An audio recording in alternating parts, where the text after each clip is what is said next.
Aujourd'hui sur Terre, plus de 50% de la population réside en ville. Mais l'autre moitié de l'humanité habite encore à la campagne. 60% des Africains et des Asiatiques organisent leur vie autour de l'agriculture. Mais comment exploitent-ils ces espaces agricoles? La faiblesse du peuplement est-il le signe d'un manque de dynamisme?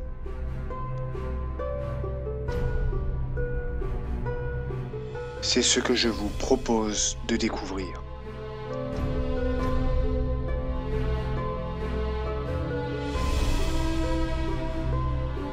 La majorité de ces espaces agricoles se caractérisent par une faible densité de population, mais les paysages et les modes de vie sont particulièrement différents.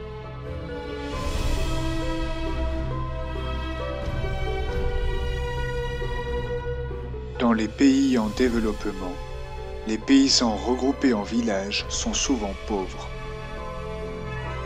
Ils pratiquent une agriculture non mécanisée et vivrière, c'est-à-dire que la production est destinée à nourrir leur famille et la récolte à rester au village.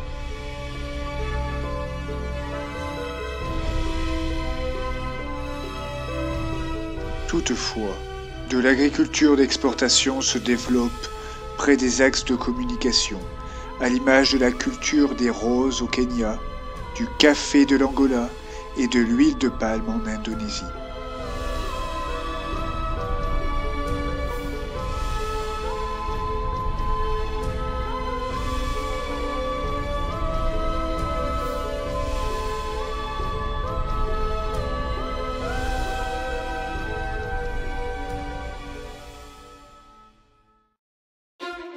Aux États-Unis et en Europe, l'agriculture est majoritairement commerciale.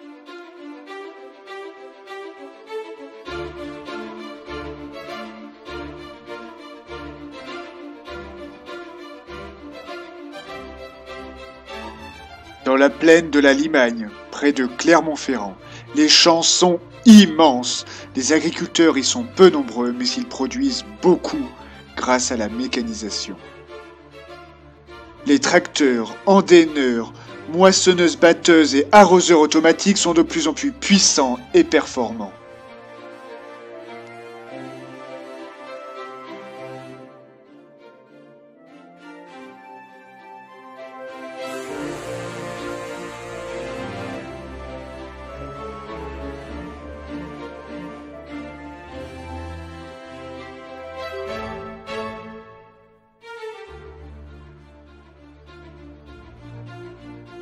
L'utilisation de pesticides et surtout d'engrais renforce le rendement à l'hectare du blé, du maïs et des tournesols.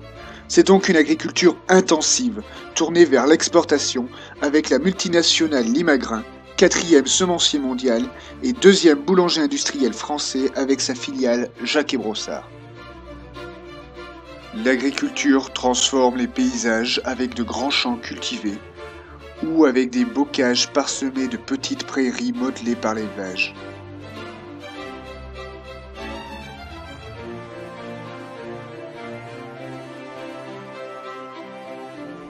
L'élevage bovin en moyenne montagne, et notamment en Haute-Loire, alimente aussi l'industrie agroalimentaire, à l'image de cette laiterie transformant le lait en yaourt, fromage, beurre, et bouteilles de lait pasteurisé distribuées dans les grandes surfaces. Dans les pays développés, les citadins s'installent dans les campagnes à proximité des villes. C'est ce qu'on appelle la périurbanisation. Avec les nouvelles technologies, ils peuvent travailler à distance dans des espaces beaucoup plus agréables et accueillir des touristes dans des gîtes.